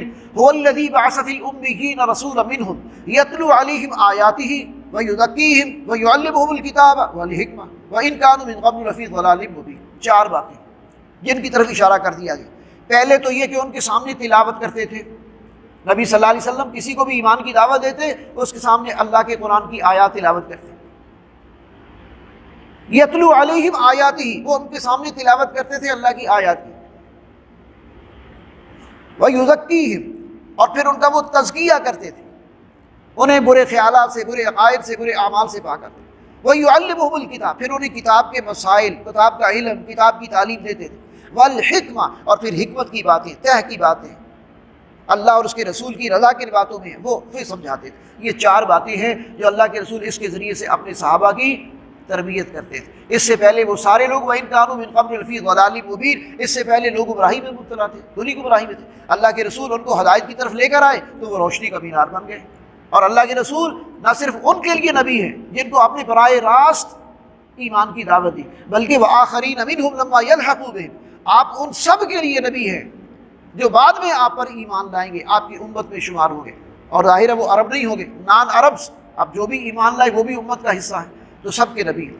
باقی آگے پھر مثال دی ہے ایسے لوگوں کی کہ جو بسا اوقات تو اس میں ان کے پاس علم تو بہت ہوتا ہے لیکن عمل نہیں ہوتا، علم تو ہوتا ہے عمل نہیں ہوتا۔ اور ان کی مثال علماء بنی اسرائیل کی مثال کی طرح دی گئی ہے کہ ان کی مثال ایسے ہے جیسے گدھے کی مثال۔ گدھے کے اوپر کتابیں لاتے تو گدھے کو کوئی عالم تو نہیں کہے گا نا، مثل الذین حملوا التوراۃ ثم لم يحملوها كمثل الحمار يحمل اسفارا بئس مثل القوم الذین کذبوا بآیات اللہ۔ بڑی بری مثال دی ہے اللہ نے ان لوگوں کی جو اللہ کی آیات کو جھٹلاتے ہیں۔ یعنی دن رات آپ کہتے ہیں آپ قرآن کو پڑھتے ہیں، ہاں پڑھتا ہوں، اچھا قرآن اٹھا سکتے ہیں، اٹھا سکتے ہیں، ایک نہیں 10 اٹھا لیتے ہیں، 10 اٹھا سکتا ہوں۔ یہ ایسا اٹھانا قرآن کا تو ایسے ہی ہے کہ جیسے کسی گدھے کے اوپر آپ نے کتابیں لا دی، آپ نے اس سے فیض حاصل نہیں کیا۔ گدھا کتابوں سے رہنمائی حاصل نہیں کر سکتا۔ علماء بنی اسرائیل تورات کے خلاف، زبور کے خلاف فیصلے دیتے تھے، اپنی مرضی کرتے تھے، اللہ کی آیات کو بیچتے تھے، اور وہ صحیح عالم نہیں تھے، وہ گمراہ کرتے تھے، علماء سو تھے، ان میں سے اکثریت ایسے لوگوں کی تھی۔ تو آج بھی جو شخص جو ہے وہ بظاہر تو بڑا پڑھا لکھا ہو لیکن دین کی بنیادی باتیں بھی نہ جانتا ہو، تو ایسا آدمی جو اس کی مثال گدھے کی سی ہے، کتابیں تو بہت ہیں اس نے لادی ہوئی، ڈگریاں تو بہت ہیں اس نے حاصل کی ہوئی، لیکن بنیادی دینی علم کہ مسلمان کی حیثیت سے جی سکے یا مر سکے یا مسلمان کی طرح وہ اعمال کر سکے، وہ اس کو معلوم ہی نہیں ہے کہ کیا ہے، کن کاموں میں اللہ کی رضا ہے، کس میں اللہ کی ناراضگی۔ اچھا آخری رکوع جو ہے اس میں جمعے کے بارے میں حکم ہے۔ یا ایھا الذین آمنوا اذا نودی للصلاۃ من یوم الجمعہ فاسعوا الی ذکر اللہ وذروا البیع۔ ایمان والو جب جمعے کی پہلی اذان ہو، پہلی اذان، ہمارے ہاں لوگوں نے سمجھ لیا دوسری اذان، اصل میں فرض و غائب دونوں خطبوں کی ایک ہے۔ جب علت ایک ہو تو حکم دونوں پر اپلائی ہوتا ہے، علت قاص، وجہ ایک ہے۔ پہلا خطبہ اس کی بھی غرض یہ تھی کہ موقع محل کی مناسبت سے لوگوں کو تعلیم و تربیت کی جائے، تعلیم دی جائے، علم دیا جائے، حکمت کی باتیں بتائیے۔ نبی صلی اللہ علیہ وسلم کے دور میں تو کوئی نہ یونیورسٹی، نہ سکول، نہ کالج، ایک ہی فورم تھا جمعے کا، تعلیم و تربیت کا۔ اب لازم ہے کہ جمعے کی پہلی اذان ہوتے ہی مسجد میں پہنچو تاکہ جو بھی خطبہ دیا جا رہا ہے اس کو توجہ سے سنو اور دین کی باتیں سیکھو۔ اب اس کاز کو پورا کرنے کے لیے ہمارے نان عرب علماء نے یہ فتویٰ دیا، اس کو جائز قرار دیا کہ اس ضرورت کو اپنی زبان میں پورا کیا جا سکتا ہے، ان آیات کو ترجمہ تشریح کے ذریعے سے بیان کیا جائے موقع محل کی مناسبت سے، تاکہ لوگوں کو دین کی باتوں کا علم ہو اور وہ دین پر عمل کر سکیں۔ اس لیے علماء کا فتویٰ اسی پر ہے کہ پہلی اذان سے ہی کاروبار حرام ہے، اپنے کاروبار چھوڑو، فوراً جمعے کی تیاری کر کے مسجد میں پہنچو۔ اور جو بھی وعظ و نصیحت ہے، جو بھی دین کی تعلیم و تربیت کا معاملہ ہے، دین کی تعلیم و تربیت کا آج بھی ایک ہی اصل اور جینوئن فورم ہے، وہ جمعے کا خطبہ ہے۔ اگر اس کو پرپسفل بنایا جائے، اگر اس کو بامقصد بنایا جائے، اصل میں ہمارے بعض علماء نے بھی اس کو کھیل تماشا بنا دیا کہ نہ اس میں قرآن پیش کیا جاتا ہے، نہ حدیث پیش کی جاتی ہے، نہ سنت پیش کی جاتی ہے، زیادہ تر اس میں قصے کہانیاں اور زیادہ تر اس میں فرقہ وارانہ باتیں اور عصبیت کی باتیں۔ تو نتیجتاً جو پڑھے لکھے ماڈرن قسم کے لوگ ہیں وہ اس سے فیڈ اپ ہوئے اور آہستہ آہستہ پیچھے ہٹ گئے، اور اب آخر میں آتے ہیں وہ دوسری اذان کے بعد اب عربی کا خطبہ سنا، نہ کچھ لیا نہ کچھ دیا، بس فرض ادا کیا اور چلے گئے۔ فرض ایک ادا ہوا، باقی کوئی دین کی بات تو پلے نہیں پڑی، نماز ایک ادا ہو گئی، فرض ادا ہو گیا، باقی کچھ دین تو کچھ نہیں سیکھا۔ تو اصل غرض و غایت خطبے کی یہ تھی، لوگوں کی تعلیم و تربیت، اور وہ کاز آج بھی ہے اگر اس کو بامقصد بنایا جائے۔ اس سے آگے ہے سورہ منافقون۔ منافقین کا پورا کردار اس میں بیان کیا گیا، اور قرآن مجید میں جتنا منافقین کے کردار کو ڈسکس کیا گیا، اس لیے کہ یہ دنیا میں تو یہ مسلمان ہی کہلاتے ہیں، اور ہم کسی شخص کے بارے میں کلیئر کٹ نہیں کہہ سکتے کہ تو منافق ہے، اللہ کے رسول نے بھی منع کیا۔ البتہ کچھ نشانیاں بتا دی کہ وہ جھوٹ بولتے ہیں، وعدہ خلافی کرتے ہیں، امانت میں خیانت کرتے ہیں، بات بات میں جھگڑتے ہیں، یہ منافق کی نشانیاں بیان کر دی، اور یہی نشانیاں یہاں بھی ذکر کی گئی اس صورت کے اندر۔ تو منافقانہ کردار کو زیر بحث لایا گیا ہے کہ اس جو بھی خرابیاں منافقوں کے اندر پائی جاتی ہیں ان سے بچنے کی کوشش کرنی چاہیے۔ اب یہاں یہ ہے کہ منافق آپ صلی اللہ علیہ وسلم کی آمد سے پہلے، یہ آپ کی موجود میں، اذا جاءک المنافقون قالوا انک لرسول اللہ واللہ یشہد انک لرسول واللہ یعلم انک لکاذب۔ اے نبی، یہ منافق آپ کے پاس آ کر کہتے ہیں ہم گواہی دیتے ہیں کہ آپ اللہ کے رسول ہیں۔ بھئی آپ کو گواہی دینے کی کیا ضرورت؟ آپ تو اللہ کے رسول ہیں، بس تم دل سے مانو۔ اللہ جانتا ہے کہ تم جھوٹ بولتے ہو، تم صرف زبان سے آ کے دکھلاوے کے لیے کہتے ہو کہ ہم آپ کو اللہ کا رسول مانتے ہیں، آپ پیچھے تو ساری سازشیں کرتے رہتے ہیں، ہر وقت دشمنوں کے ساتھ ملے رہتے ہیں۔ اللہ کے رسول صلی اللہ علیہ وسلم سے کہا استغفر لهم او لا تستغفر لهم سواء علیہم، آپ ان کے حق میں استغفار کریں یا نہ کریں، آپ کی استغفار بھی اللہ ان کے حق میں قبول نہیں کرے گا۔ یہ اتنے خبیث لوگ ہوتے ہیں، منافق اتنے خبیث لوگ ہوتے ہیں، اللہ کے رسول کو بھی کہہ دیا گیا اگر آپ بھی ان کے حق میں مغفرت کی دعا کریں گے تو آپ کی دعا بھی ان کے حق میں قبول نہیں ہوگی۔ یہاں تک کہ ایک موقع پر عبداللہ بن ابی جو منافقین کا سردار تھا، اس نے کہا مسلمانوں کے بارے میں کہ دیکھو یہ ذلیل لوگ جو ہے نا، یہ ہمارے لیے مصیبت بن گئے، مسلمانوں کے بارے میں یہ ذلیل لوگ ہمارے لیے مصیبت بن گئے ہیں، اسی صورت کے اندر ہیں، تو ہم مکے میں جائیں گے اور جا کے مدینے میں جائیں گے تو اب جا کے ان کو نکالیں گے وہاں سے، ان کو نکالو، ان کا بائیکاٹ کرو، ان کو یہ کرو وہ کرو۔ اب یہ بات ان کے بیٹے عبداللہ نے سن لی۔ عبداللہ بن ابی جو رئیس المنافقین ہے، منافقوں کا سردار ہے، اس نے بات کی اپنے ساتھیوں میں، یہ بات پہنچ گئی آگے کسی ایک صحابی کے ذریعے سے دوسروں تک، اور حضرت عبداللہ جو نوجوان تھے اور اسی کے بیٹے تھے ان تک، اور وہ مخلص تھے۔ وہ تو جناب تلوار ننگی لے کر جو ہے وہ اپنے باپ کے سامنے کھڑے ہو گئے کہ جب تک تم یہ نہیں کہتے کہ ذلیل ہم ہیں، اللہ کے رسول اور اہل ایمان عزت والے ہیں، میں تمہیں نہیں چھوڑوں گا ورنہ میں تمہارا سر کاٹ دوں۔ اور اللہ کے رسول سے اجازت مانگی کہ اللہ کے رسول مجھے اجازت دے میں اپنے باپ کا سر کاٹ کے آپ کے قدموں میں رکھوں۔ اس نے اتنی بات کہی کیوں ہے مسلمانوں کے بارے میں اور اللہ کے رسول کے بارے میں؟ عزت تو ساری وَلِلَّهِ الْعِزَّةُ وَلِرَسُولِهِ وَلِلْمُؤْمِنِينَ، عزت تو ساری کی ساری اللہ کے لیے، ایمان والوں کے لیے، اور جو ہے وہ اس کے رسول کے لیے۔ تو اس نے چنانچہ اللہ کے رسول نے کہا کہ دیکھو اس کو قتل نہ کرو، لوگ سمجھیں گے کہ محمد اپنے مسلمانوں کو، اب بظاہر تو مسلمان ہے نا، اپنے ساتھیوں کو ہی قتل کروا دیتا ہے اپنے ساتھیوں کے ذریعے سے۔ اور دوسرا بیٹے کو سمجھایا کہ نہیں کوئی بات نہیں، اس سے خود ہم نمٹ لیں گے، اس معاملے کو خود حل کر لیں گے۔ تو آپ نے حکمتاً مصلحتاً اس کو چھوڑ دیا، لیکن اس کا کردار بے نقاب ہو گیا۔ اچھا، اب یہ جو نفاق ہے، منافقت ہے، اس کا علاج کیا ہے؟ اس کا علاج بڑا خوبصورت ہے۔ منافقت کا علاج ہے انفاق مال۔ منافقت آدمی کرتا ہے کوئی مفاد حاصل کرنے کے لیے، اپنی ذات کے لیے، اپنی اولاد کے لیے، اپنے گھر بار کے لیے، وہ مفاد کے لیے کرتا ہے، اور اس کا اپوزٹ کیا ہے؟ انفاق۔ تو جہاں بھی کسی کے منافقت کا شائبہ ہو، مال خرچ کرنے کا کہا جائے۔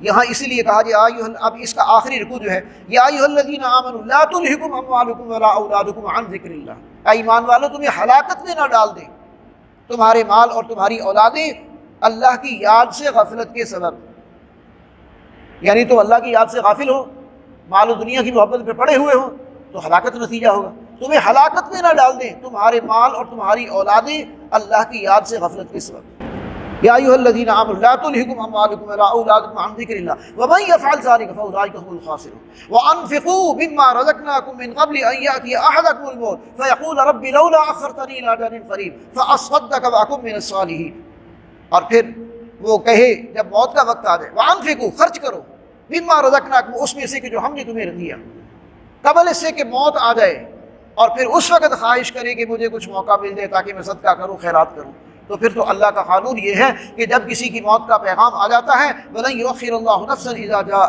أَجَلُهَا وَاللَّهُ خَبِيرٌ بِمَا تَعْمَلُونَ، جب کسی کی موت کا وقت آتا ہے تو پھر ایک لمحہ کی بھی تاخیر نہیں ہوتی۔ تو لہذا اللہ کی رضا کے لیے وقفے وقفے سے مال خرچ کرتے رہنا چاہیے، یہ نفعات کے مرض کو ختم کرتا ہے۔ اگر لاشعوری طور پر بھی کوئی نفاق انسان کے اندر آ جائے نا، بعض اوقات کوئی جرمز آ جاتے ہیں نا، بیماری کے جرمز آ جاتے ہیں، تو اس کا علاج یہی ہے کہ وقفے وقفے سے اللہ کے رسول کی خاطر، اللہ کے دین کی خاطر، مسلمانوں کی خاطر کوئی نہ کوئی مال خرچ کرتے رہیں۔ اچھا آگے سورہ تغابن، تغابن کے لفظی معنی ہے ہار اور جیت، تو یہاں بتایا گیا کہ ہار اور جیت کا فیصلہ تو قیامت کے دن ہوگا۔ ہار اور جیت کا فیصلہ تو قیامت کے دن ہوگا، کون جیتا اور کون ہارا۔ جو اللہ پر اور اللہ کے رسول پر ایمان لائے، اطاعت اور فرما برداری کی زندگی گزاری، وہ کامیاب ہو گئے، وہ جیتیں گے اس دن، ان کے لیے جنت ہوگی ہمیشہ ہمیش کے لیے۔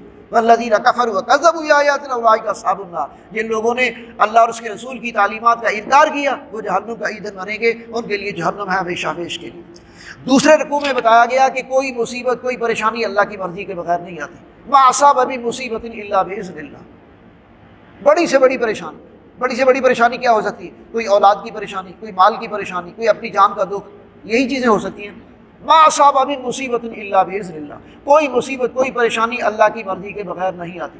ومن یؤمن باللہ یہدی قلبہ، جو اللہ پر ایمان رکھتا ہے اللہ اس کے دل کو یہ بات سجھا دیتے ہیں، یعنی جب بھی اس پر مصیبت آتی ہے کہتا اللہ ہی کی طرف سے ہے، انا للہ و انا الیہ راجعون، یہ اللہ ہی کی طرف سے، اللہ اس کے دل کو یہ بات سجھا دیتے ہیں۔ ومن یؤمن باللہ یہدی قلبہ واللہ بکل شیء علیم، اللہ ہر چیز کو جانتا ہے۔ باقی آگے ایک وارننگ ہے جو دی گئی ہے، وہ وارننگ کیا ہے؟ یا ایھا الذین آمنوا ان من ازواجکم واولادکم عدو لکم، اے ایمان والو تمہاری بیویوں میں سے اور تمہاری اولادوں میں سے بعض تمہارے دشمن ہیں، فاحذروہم، ان سے بچ کر رہو۔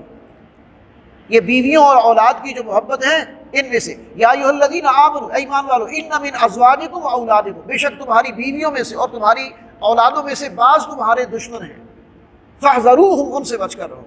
وَإِن تَعْفُوا وَتَصْفَحُوا وَتَغْفِرُوا فَإِنَّ اللَّهَ غَفُورٌ رَحِيمٌ، لیکن گھر کا ماحول ہے، ایک دم لاٹھی ڈنڈا نہیں چلانا، ایک دم جو ہے وہ دشمنوں والا کردار نہیں ادا کرنا، پیار سے، اخلاق سے، محبت سے، مصلحت سے ان کو تعلیم دو، ان کو سمجھاؤ، غلط اور صحیح میں تمیز پیدا کرو، ان کی اصلاح کرو، یہ گھر کا ماحول ہے۔ دیکھو تم سے کتنی غلطیاں ہوتی، اللہ تمہیں معاف کر دیتا، تم بھی ان سے درگزر کرو۔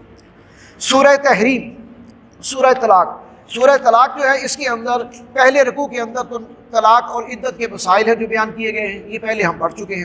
اس کے بعد جو آخری رکوع ہے اس کے اندر نافرمان لوگ جو ہے، سرکش قومیں جو ہیں ان کا انجام ہے وہ بتایا گیا ہے، تو اس سے بھی ہم واقف ہیں کہ نافرمانوں کا انجام کیا ہے، جہنم ہے، پورے قرآن مجید میں پڑھتے آ رہے ہیں۔ سورہ تحریم، اس میں خاندان کے حوالے سے کچھ ہدایات دی گئی ہیں کہ بسا اوقات میاں بیوی اپنی کوئی راز کی بات جو ہے وہ اگر کسی کو بتاتے ہیں تو اس کو راز رہنا چاہیے، اس کو دوسروں تک نہیں پہنچانا چاہیے، ایک بات۔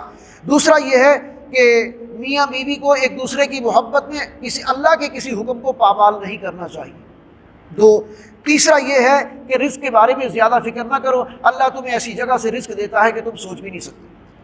پھر یہ کہ اپنی اولاد کی فکر تم نے کرنی ہے، یا ایھا الذین آمنوا قوا انفسکم واہلیکم نارا وقودھا الناس والحجارہ علیہا ملائکۃ غلاظ شداد لا یعصون اللہ ما امرہ یفعلون ما یؤمرون، اے ایمان والو اپنی اور اپنے اہل و عیال کی فکر کرو، ان کو جہنم کی آگ سے بچانے کی فکر کرو، صرف اپنی فکر نہیں، اپنے بیوی بچوں کی بھی فکر کرو۔ یہ بھی مسلمانوں کو بتایا گیا کہ تم نے اپنی بیوی بچوں کی فکر کرنی ہے، جس طرح تم خود نماز کے پابند ہو اپنے بچوں کو بتاؤ، اپنی بیوی کو بتاؤ، اور ایک دوسرے کو ترغیب دینی چاہیے تاکہ گھر کے اندر یہ ماحول بنے اور جو ہے وہ ہم اللہ کی عذاب اور اس کی پکڑ سے بچ سکیں۔ دوسرے رکوع کے اندر کہا گیا کہ اللہ سے توبہ کرو اور سچی توبہ کرو، اور سچی توبہ کی شرائط کیا ہیں؟ گناہوں پر شرمندگی ہونی چاہیے، گناہوں چھوڑنے کا پختہ ارادہ ہونا چاہیے، آئندہ نہ کرنے کا پختہ ارادہ ہونا چاہیے۔ یہ 3 شرائط ہیں سچی توبہ کی۔ اور چوتھا یہ ہے کہ اگر کسی کا حق مارا ہے تو اسے ادا کیا جائے، اللہ انسانوں کا حق معاف نہیں کرے گا۔ آج ہی یا تو اس کا حق دے دو یا معاف کروا دو۔ دنیا کے اندر یہ 4 شرائط ہیں توبہ کی، تو ان کے ساتھ توبہ کی جائے، اللہ توبہ قبول کرتا ہے۔ پھر آگے اہل ایمان کو مثال دی گئی ہے کہ قیامت کے دن ہر کسی نے اپنا حساب دینا ہے۔ حضرت نوح علیہ السلام سے ان کی بیوی کے بارے میں نہیں پوچھا جائے گا، حضرت لوط علیہ السلام سے ان کی بیوی کے بارے میں نہیں پوچھا جائے گا، اور حضرت آسیہ سے فرعون کے بارے میں نہیں پوچھا جائے گا۔ حضرت آسیہ جنتی عورتوں میں سے، فرعون جہنمی، حضرت نوح اور حضرت لوط اللہ کے جلیل القدر نبی، ان کی بیویاں جہنم میں، تو ان کی مثال۔ اور اسی طرح پھر ایک حضرت مریم سلام اللہ علیہا، ان کی مثال دی گئی ہے کہ وہ بھی ایک نیک اور پاک ہے۔ تو کسی سے کسی کے اعمال کا نہیں پوچھا جائے گا، اللہ تعالیٰ ہر کسی سے اسی کے اعمال کا پوچھے گا۔ سورہ ملک 2 صورتیں ہم نے اور کرنی ہے، 5 منٹ میں انشاءاللہ ہو جائے گا۔ سورہ ملک ہے 29 پارے کا شروع۔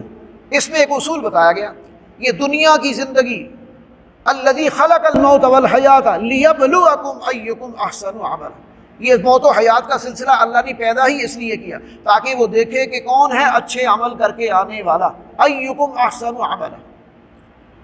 دنیا کے اندر یہ جو ہمیں موقع ملا ہے، یہ دنیا کی زندگی، یہ دار العمل ہے، اور یہ ہمارے عمل کا موقع ہے۔ اس میں ہم جو کریں گے اسی کا نتیجہ آخرت میں نکلے گا۔ باقی آگے اللہ تعالیٰ کی نشانیوں پر غور و فکر کی دعوت ہے، جتنا غور و فکر کرو آپ کو اللہ تعالیٰ کی جو بھی نشانیاں ہیں اس کے اندر کوئی سکم نظر نہیں آئے گا، کوئی اس طرح کی بات نظر نہیں آئے گی۔ اسی طرح پھر جو ہے وہ دوسرے رکوع کے اندر ایک انسان اور ایک حیوان، ان دونوں کا موازنہ۔ انسان وہ ہے جو بامقصد زندگی گزارتا ہے، اس کے سامنے کوئی اعلیٰ کاز ہوتی ہے، کوئی اعلیٰ مقصد ہوتا ہے، اس کو پیش نظر آ کے وہ جد و جہد کرتا ہے، محنت کرتا ہے، کوشش کرتا ہے۔ حیوان جو ہے اس کے سامنے کچھ بھی نہیں سوائے اس کے کہ اپنے جسم کی ضروریات کو پورا کرنا۔ اب جسم کی ضروریات کیا ہے؟ کھانے کو پیٹ مانگتا ہے، بھوک لگے تو کھانے کو، پیاس لگے تو پینے کو، اور اگر سیکس کی خواہش ہو تو اپنی جو ہے وہ پوری ہو جائے، تو بس یہ ہے۔ تو بہت سارے لوگ ہیں جو انسانی لیول پر نہیں، حیوانی سطح پر زندگی گزارتے ہیں۔ انسان جو ہے اس کو اعلیٰ مقصد کے لیے زندگی گزارنی چاہیے۔ آخری رکوع، آخری سورت جو ہے سورہ قلم، اس میں نبی اکرم صلی اللہ علیہ وسلم کی ایک شان ہے جو سب سے زیادہ نمایاں کی گئی۔ وہ کیا ہے؟ وَإِنَّكَ لَعَلَىٰ خُلُقٍ عَظِيمٍ، اے نبی آپ اخلاق کے اعلیٰ ترین مقام پر فائز ہیں۔ آپ سے زیادہ اونچا اخلاق، آپ سے زیادہ اونچا کردار، آپ سے زیادہ اچھی خوبیاں کسی انسان میں نہیں۔ بعد خدا بزرگ تو یہ قصہ مختصر، ہر خوبی آپ کے اندر موجود ہے، ٹھیک ہے۔ تو یہ نبی اکرم صلی اللہ علیہ وسلم کو جو وہ کہتے تھے معاذ اللہ کہ یہ دیوانہ ہے، یہ مجنون ہے، یہ اس طرح کی بہکی باتیں، ان سب کی باتوں کا ایک ہی جواب کہ ایسے سیرت و کردار والا انسان بھی بھلا جو ہے وہ معاذ اللہ دیوانہ یا مجنون ہو سکتا ہے؟ یہ جو تم بکواس کرتے ہو، ان کو جواب دیا گیا۔ اس کے بعد جو ہے وہ آخری دوسرا رکوع جو ہے اس میں بتایا گیا ہے کہ جان بوجھ کر کوئی بھی نماز نہیں چھوڑنی چاہیے، ورنہ قیامت کے دن ایک ایسا منظر ہوگا جب اللہ کی ذات اپنا دیدار کروانا چاہے گی تو اہل ایمان اللہ کے سامنے جھک جائیں گے، اس کی ذات کے سامنے جھک جائیں گے خشوع اور خضوع کے ساتھ۔ جس نے زندگی پر نمازیں نہیں پڑھی وہ اللہ کے سامنے جھک نہیں سکے گا۔ اس نے زندگی میں سجدہ نہیں کیا کبھی، وہ زندگی میں نے کبھی رکوع اور سجود کیا تو وہ جھک نہیں سکے گا۔ تو یہ نماز انسان کے اندر عاجزی اور انکساری اور اطاعت اور فرمانبرداری کا جذبہ پیدا کرتی ہے۔ تو زندگی کے اندر نماز کا اہتمام کرنا چاہیے، اس سے کبھی بھی غافل نہیں ہونا چاہیے۔ اللہ تعالیٰ مجھے بھی اور آپ حضرات کو بھی دین کی جو باتیں بھی یہاں بیان ہو رہی ہیں اللہ سمجھنے اور عمل کی توفیق عطا فرمائے۔ وآخر دعواہم الحمد للہ رب العالمین۔ جزاکم اللہ خیر۔